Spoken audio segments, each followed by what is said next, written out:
Pelo sinal de Santa Cruz, livre-nos Deus, Nosso Senhor, dos nossos inimigos, em nome do Pai, do Filho e do Espírito Santo. Amém.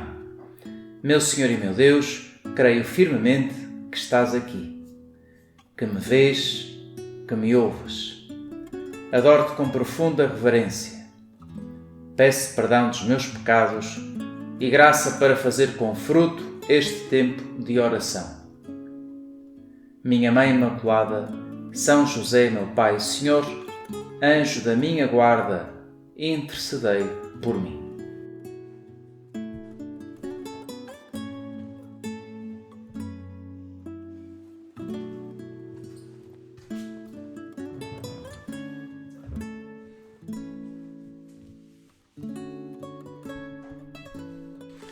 Fazemos novamente a nossa oração, esta semana aproximando-nos de um domingo especial da Quaresma, o quarto domingo, que todos os anos é um domingo de especial alegria. Chama-se até precisamente o domingo Laetare.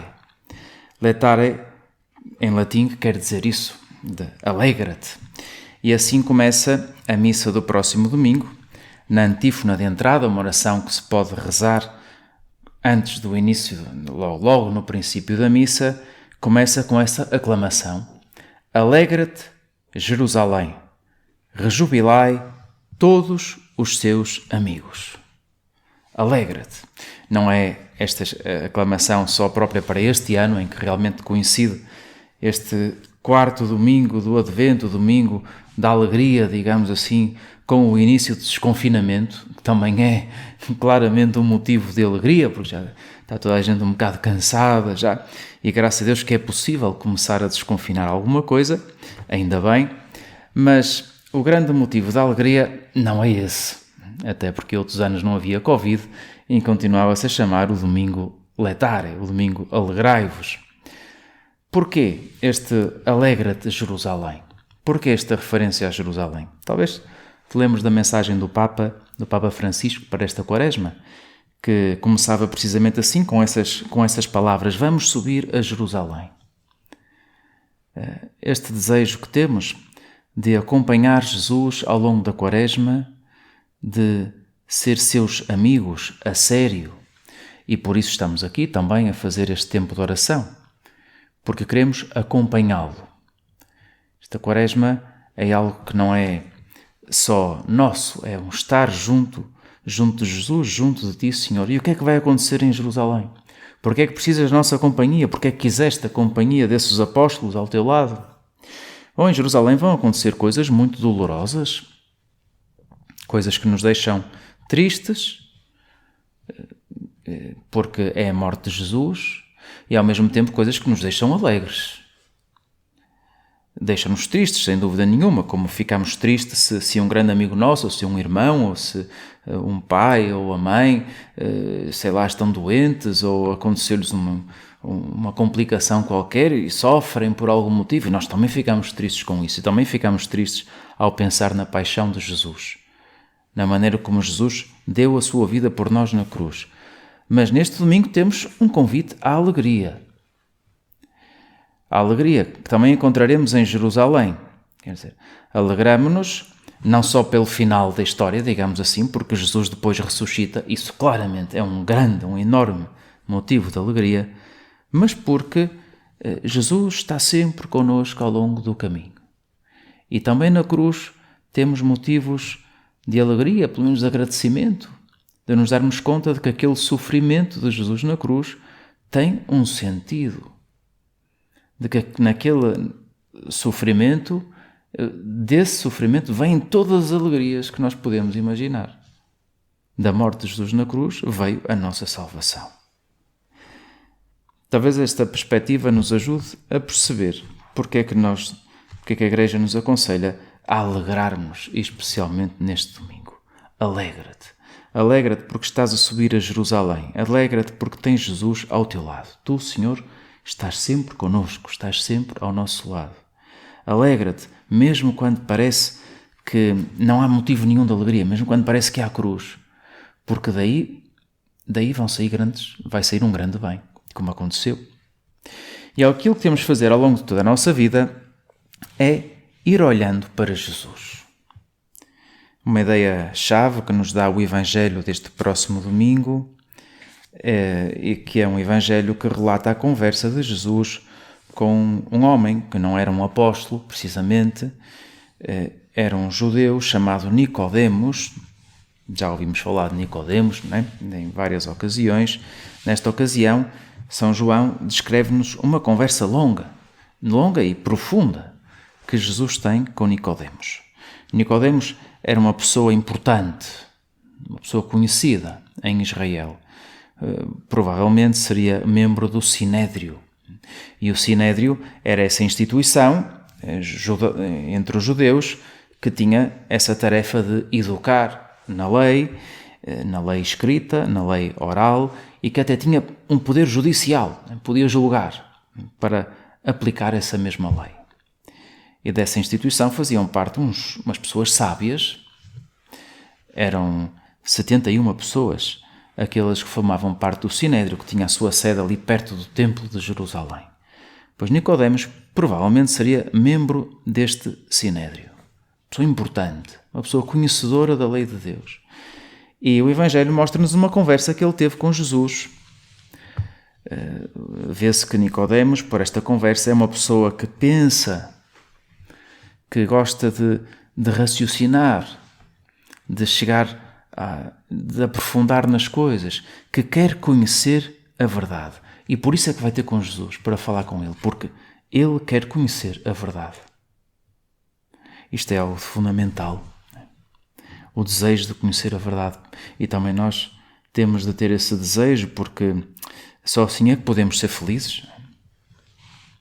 Se eu não tivesse nenhum interesse em saber porque é que estou nesta terra, quem é que me criou, para onde é que eu vou, essas perguntas fundamentais, se eu não me interessasse minimamente por isso e só me preocupasse em comer aquilo que gosto, fazer aquilo que me apetece e não ter grandes problemas, pois então não seria um ser humano. Não seria um ser humano, seria um animalzinho, porque isso é o que acontece com um cão, que não tem outras preocupações além de encontrar a comida, de dormir, de estar bem, de fazer um bocado de exercício, ir atrás da bola de ténis e agarrá-la com os dentes, e não tem mais nenhuma preocupação na vida. Seríamos simplesmente isso, não seríamos humanos, ou seríamos um vegetal. Neste caso, seríamos um nabo, uma pessoa que não pensa em nada, que não se quer preocupar com nada, é um nabo, pronto. Ou então até seríamos um calhau, que é um mineral, uma pessoa que não chega a muito. Pois nós queremos conhecer a verdade, como Nicodemos. E pedimos a Jesus, por isso, Jesus, ajuda-me a não me contentar em viver dessa forma que há tantas pessoas vivem, tantos colegas teus, tantos amigos teus também podem viver desta forma em que eu não quero pensar muito nas coisas. Não quero pensar muito, desde que esteja bem alimentado, desde que a Xbox funcione, desde que isto, desde que aquilo, não há problema nenhum. Não. Jesus, ajuda-me a não me contentar em viver desta maneira. A perceber o porquê das coisas, a querer ser feliz. E por isso precisamos de falar com ele, falar contigo, Jesus, como Nicodemos, para saber o que é que eu tenho de fazer para ser feliz. Qual é que é a verdade?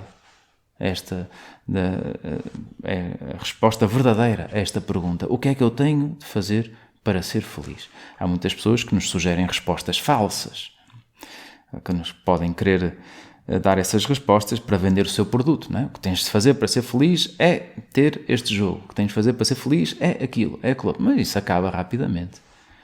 Qual é a resposta certa? Só Jesus é que nos pode dar.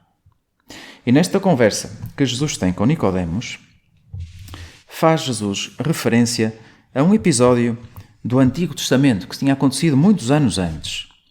Diz assim Jesus: assim como Moisés elevou a serpente no deserto, também o Filho do Homem será elevado, para que todo aquele que acredita tenha nele a vida eterna. Isto pode parecer um bocado estranho, hein? Assim como Moisés elevou a serpente no deserto. O que é isso? Será que pegou numa serpente e pô-la assim, agarrou nela e ficou assim a agitá-la no ar? Será isso? Não. Isto é um episódio do Antigo Testamento em que o povo de Israel, no fundo, tinha começado a adorar outros deuses, falsos deuses, portanto, e não o verdadeiro Deus. E Deus tinha-lhes enviado um castigo para que eles percebessem que estavam enganados e se corrigissem, e desse castigo começaram a aparecer umas serpentes que começaram a morder as pessoas, e aquilo foi um ver-se de avias. E então sim, deram-se conta, o que é que nós estávamos aqui a fazer? E foram ter com Moisés, disseram, reza lá por nós, para que Deus pare isto, para que Deus nos ajude. Então Deus disse, olha, vai fazer uma serpente de bronze e vais pregar isso numa estaca, vais levantar ao alto, e todas as pessoas que forem mordidas e olharem para essa serpente ficarão imediatamente curadas. Jesus faz referência a este episódio e faz uma comparação entre isso que aconteceu, com aquilo que vai acontecer na cruz. Também Jesus vai ser pregado numa cruz, e todos os que olharem para ele serão salvos. Todos os que acreditarem, todos os que quiserem aceitar essa salvação, serão salvos. Assim como Moisés elevou a serpente no deserto, também o Filho do Homem, diz Jesus, também eu serei elevado, para que todo aquele que acredita em mim tenha a vida eterna. Ao olhar para Jesus na cruz, o que é que isso significa em nós? Que milagre que se pode dar dentro de nós? É que ao olhar para Jesus na cruz, nós descobrimos esse amor que Deus tem por nós. Descobrimos o motivo de tudo aquilo. Jesus não morreu na cruz por ser castigado por alguma coisa, não. Ele não tinha que ser castigado por nada, ele fez tudo admiravelmente bem. Jesus morreu na cruz para nos mostrar até que ponto é que Deus nos ama e que também qual é que é a gravidade do pecado. Também para nos mostrar que, reparemos, que quando fazemos o mal, isto tem consequências, é uma coisa grave, é como voltar a pregá-lo outra vez numa cruz. Mas ao olhar para isso, como Jesus dizia aqui na sua conversa com Nicodemos, damos-nos conta disto. Deus amou tanto o mundo que entregou o seu Filho unigênito para que todo homem que acredita nele não pereça, mas tenha a vida eterna.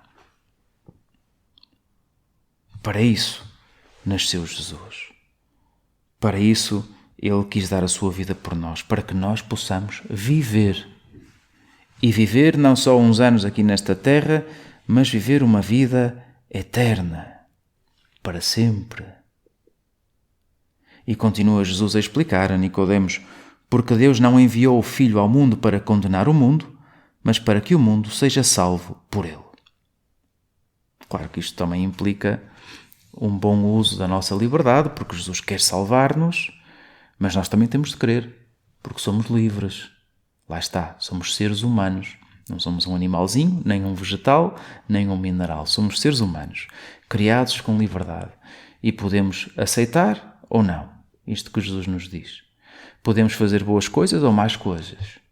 Depende de nós. Podemos aceitar a salvação ou rejeitá-la. Talvez agora na oração, nesta conversa com o Senhor, nos venha este desejo de agradecer. Não é? Deus, obrigado. Obrigado porque quisestes dar a tua vida por mim. Obrigado que fizestes isto para me salvar, para me ajudar a mim. E obrigado porque me mostraste, porque me ajudas a perceber como é Deus. Deus que é rico em misericórdia. É uma expressão esta do rico em misericórdia que também leremos no próximo domingo, na segunda leitura. É a carta de São Paulo aos Efésios, em que começa precisamente esta parte dizendo assim: Deus, que é rico em misericórdia, pela grande caridade com que nos amou, a nós que estávamos mortos por causa dos nossos pecados, restituiu-nos à vida com Cristo. Deus, que é rico em misericórdia. Que bom é Deus nosso Senhor, que bom és tu. Como se nota essa misericórdia de Deus? Nota-se nesta capacidade que Deus tem, porque isto é o que significa propriamente ser misericordioso, nesta capacidade, neste poder que Deus tem de ter compaixão das nossas misérias e de remediar essas misérias. Isto é o que significa verdadeiramente ser misericordioso. São as duas coisas. Eu, enfim, não sou misericordioso se passo ao lado de uma pessoa que precisa da minha ajuda, que eu até posso ajudar, sei lá, um sem-abrigo que precisa de uma camisola, ou que precisa de comida, ou que precisa... Eu passo ao lado dele e tenho pena dele, mas depois não o ajudo. Então não estou a ser misericordioso. Tive pena dele e depois fui-me embora. Pronto, não tem nada a ver com misericórdia. A misericórdia é a capacidade de remediar os seus problemas. Esta pessoa sofre desta maneira e eu vou ajudar a resolver isso. E foi isso que Deus fez connosco. Como é que se nota de uma maneira incrível esta misericórdia de Deus? Nota-se na sua capacidade, nesse poder que tem de perdoar. E por isso este domingo que temos pela frente, o quarto domingo da Quaresma, este domingo letare, este domingo do alegra-te, é um domingo no qual nós podemos pensar um bocadinho sobre algo de fundamental nesta alegria, que é a alegria de nos sabermos perdoados por Deus e a alegria que está relacionada com o perdão em si mesmo, a alegria que nós também temos quando perdoamos outros. Foi fácil para Jesus perdoar-nos quando estava na cruz? Repara, se te lembras bem, quando já estava quase a morrer, já estava pregado na cruz há umas horas, há um momento em que Jesus faz uma oração a Deus Pai e diz: Pai, perdoa-lhes, porque não sabem o que fazem. Terá sido fácil para Jesus fazer isto? Terá sido fácil para Nossa Senhora perdoar aquelas pessoas que batiam no seu filho, que o insultavam? Bom, nós podemos meter-nos na pele de Jesus e meter-nos na pele de Nossa Senhora e pensar, se fosse eu, será que eu seria capaz de perdoar daquela maneira? Bom, daquela maneira só mesmo Jesus, porque de facto é preciso ser Deus para fazer aquilo que Jesus fez. Agora podemos perdoar dessa maneira porque já temos a graça de Deus connosco. Mas é assim precisamente que Jesus nos mostra como é Deus, sendo capaz de perdoar. Vemos a misericórdia de Deus Pai. E é algo que temos de agradecer muito. E pedir, Jesus, ajuda-me a dar-me conta da alegria que eu posso ter quando reconheço que necessito do perdão e da alegria que eu posso ter quando sou capaz de perdoar aqueles que me ofenderam. Que este domingo seja um domingo de alegria por este motivo também. No jubileu da misericórdia, do ano da misericórdia que tivemos aqui há uns anos, que o Papa Francisco nos ajudou a pensar mais nesta misericórdia de Deus, e a dada altura, numa carta que escreveu, O Rosto da Misericórdia, o Papa Francisco falava daquela parábola resumindo, daquele rei que tinha um servo que lhe devia muito dinheiro e que depois disse, olha, vou vender tudo o que tu tens, vais para a cadeia, até que consigas pagar tudo. Não é? E esse servo fica com muito aflito e chora diante do rei e diz, perdoa-me, eu hei de pagar tudo, perdoa-me, dá-me mais tempo. E o rei fica tão comovido que decide perdoá-lo mesmo. E dizer assim, olha, ok, nem precisas me pagar mais nada, estás perdoado.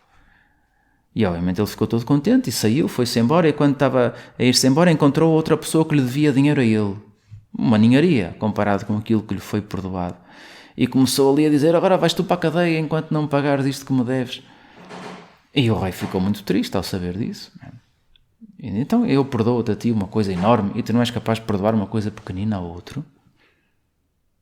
E o Papa Francisco, ao meditar sobre esta história de Jesus, dizia assim, Jesus declara que a misericórdia não é apenas o agir do Pai, mas é o critério para individuar quem são os seus verdadeiros filhos. Eu sei se sou filho de Deus, se sou capaz de ser misericordioso. Um filho de Deus é uma pessoa misericordiosa. Somos chamados a viver de misericórdia porque primeiro foi usada a misericórdia para conosco. O perdão das ofensas torna-se a expressão mais evidente do amor misericordioso e para nós cristãos é um imperativo de que não podemos prescindir. Tantas vezes como parece difícil perdoar.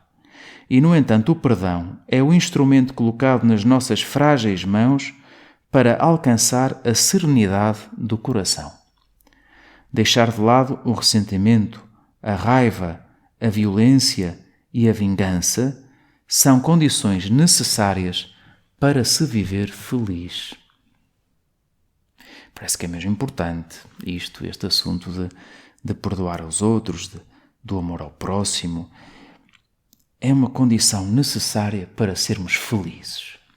Quando só somos felizes, se somos capazes de fazer isto, senão com que lata é que depois nos dirigimos a Deus e dizemos: oh meu Deus, perdoa-me porque fiz isto, fiz esta coisa de má, perdoa-me. Deus dir-nos-ia logo: então eu perdoo-te, mas e tu não és capaz de perdoar os outros, de ser misericordioso com os outros? O Papa, nestes anos todos, tem insistido muito neste tema. É bom que nos lembremos disso, também porque amanhã, sábado, dia 13, vai ser o 8º aniversário da eleição do Papa Francisco. É um motivo de ação de graças a Deus, é um motivo também para rezarmos pelo Papa. E tantas vezes o Papa insistiu neste aspecto, do perdoar. E até dizia: consegue-se perdoar, mas nem sempre se consegue esquecer. Agora, dizer perdoar e hás de pagar, mas isso não. Perdoar como perdoa a Deus, perdoar ao máximo. Se eu perdoo, depois aquilo fica na cabeça, às vezes é difícil de esquecer as coisas, mas não podemos dizer assim: mais tarde has de me pagar isto que me fizeste. Não. Me chamou muita atenção, com certeza, depois que a todos nos chamou a atenção, esta viagem recente que fez nestes dias passados o Papa ao Iraque. Um país, a terra do Abraão, nosso pai na fé, um país enorme, que está a passar, que passou e que está a passar por momentos difíceis, de grande guerra, de grande sofrimento. E o Papa, nesta viagem, foi-se encontrar não só com os cristãos, mas com todas as pessoas, com todos os habitantes daquele país, mas de uma maneira especial, pensando naqueles cristãos que vão diminuindo cada vez mais. Pensemos que o Iraque já chegou a ter 10% da população era cristã e agora nem sequer chega a 1%. E isto é assim porque, entretanto, muitos tiveram de fugir por causa das guerras e outros foram mortos. É um país de muitos mártires, pessoas que são martirizadas pela sua fé. Muitos atentados terroristas contra os cristãos, especificamente, por causa da sua fé. E o Papa, contra tudo e contra todos, digamos assim, porque é uma viagem muito difícil do ponto de vista também da segurança, todas as coisas, o Papa quis ir ao Iraque. Quis ir. Com os seus 84 anos, fazer uma viagem complicada, esgotante. E toda a viagem pois tinha este tema do perdão por detrás. Aliás, o lema da viagem era precisamente a frase: sois todos irmãos. E até o próprio logotipo da viagem, que é a forma do país, do Iraque, com as bandeiras do Iraque e do Vaticano, e uma pomba branca com um ramo de oliveira na boca, no bico, e simbolizando a paz. Pois o Papa quis passar por aqueles locais destruídos e ajudar aqueles cristãos a perdoar. Eles que estão numa luta pela sobrevivência, estão ali, que não têm que perdoar coisas pequeninas, têm que perdoar alguém que matou o meu pai, que matou o meu filho, que matou o meu melhor amigo. É este tipo de perdão que estamos a falar. E o Papa dizia: é que é preciso perdoar. Nós precisamos de perdoar para sermos felizes. E dizia nessa ocasião, o Santo Padre, num dos encontros que teve, perdão, esta é uma palavra-chave. O perdão é necessário para permanecer no amor, para se permanecer cristão. O caminho para uma cura plena pode ainda ser longo, mas peço-vos, por favor, que não desanimeis. É preciso capacidade de perdoar e, ao mesmo tempo, coragem de lutar. Sei que isto é muito difícil, mas acreditamos que Deus pode trazer a paz a esta terra. Vemos que o Papa não é ingênuo, não é? Sabe muito bem a dificuldade que é perdoar aos outros, mas é preciso perdoar, é preciso permanecer no amor para se permanecer cristãos. Porque se não somos capazes de o fazer, então deixamos de querer ser filhos de Deus. Porque um filho de Deus tem que ser misericordioso como o seu Pai. E um sinal claro dessa misericórdia é a capacidade de perdoar. Pois talvez, enfim, pode ser que não nos passe pela cabeça isto, que pensamos, bom, eu não tenho ninguém a quem perdoar, nunca ninguém me ofendeu assim mortalmente, de uma forma assim tão grave, não é? Com certeza nunca ninguém às tantas pôs uma bomba à porta da minha casa a ver se rebentava comigo. Ok, espero que não. Mas talvez outras coisas mais pequeninas, outros ressentimentos que temos, que são uma ninharia comparado com isto. E é bom que pensemos nestas coisas para nos darmos conta das ninharias que às vezes nos complicam a vida. Às vezes custa-nos perdoar a um amigo porque não me fez isto, ou porque fez aquele outro que eu não gostei, ou porque não sei o quê. A quem é que eu tenho que perdoar? Meu Deus, ajuda-me a perdoar de todo o coração às pessoas que me ofendem. E ajuda-me a fazê-lo dando-me conta do quanto me perdoas tu a mim. Por isso, um propósito muito concreto, no final agora deste tempo de oração, um propósito muito concreto pode ser este, para conseguir perdoar, para experimentar este ser perdoado. E o ser perdoado naquilo que se chama, que São José Maria gostava de falar deste sacramento como um sacramento da alegria, que é a confissão. Que é aquele momento, onde nós nos aproximamos de Deus, que nos confessamos dos nossos pecados e recebemos o seu perdão. E recebemos força para ir para a frente, para sermos verdadeiramente filhos de Deus. E por isso é mesmo o sacramento da alegria. Olhamos para Nossa Senhora ao acabar este tempo de oração e falava um bocadinho como seria o perdão de Nossa Senhora. O perdão também perdoou-nos a nós, perdoou aos apóstolos, o facto de terem abandonado Jesus, o seu Filho. E nós temos de olhar muito para Nossa Senhora e quando houver algo que nos custe, quando estivermos mais tristes, quando pedir a Nossa Senhora que nos ajude. É bonito, um gesto muito significativo do Papa Francisco, quando voltou desta viagem do Iraque e chegou ao aeroporto em Roma, uma viagem longa, uma viagem onde no avião não teve muito tempo para descansar, porque teve a falar com jornalistas, teve aquilo, teve aquilo outro, e estava mesmo muito cansado. Chegou ao 12h20 ao aeroporto e logo depois de desembarcar, em vez de ir descansar ou de almoçar ou o que seja, foi rezar na Basílica de Santa Maria Maior, em Roma, onde está um ícone de Nossa Senhora Salus Populi Romani, e aí pôs um ramo de flores que tinha trazido do Iraque, pondo aos pés de Nossa Senhora todos os frutos desta viagem que tinha realizado. Pois nós também, graças a Deus, vamos tendo este bom hábito de pôr aos pés de Nossa Senhora todos os propósitos que fazemos e o desejo que temos de melhorar em algum aspecto. Pois agora pomos aos seus pés este desejo que temos de sermos capazes de perdoar, de nos alegrarmos porque perdoamos e de nos alegrarmos porque ao mesmo tempo somos perdoados pelo nosso Pai Deus.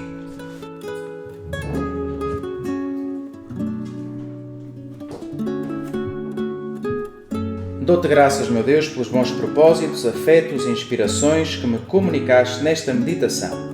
Peço-te ajuda para os pôr em prática. Minha Mãe Imaculada, São José, meu Pai e Senhor, anjo da minha guarda, intercedei por mim.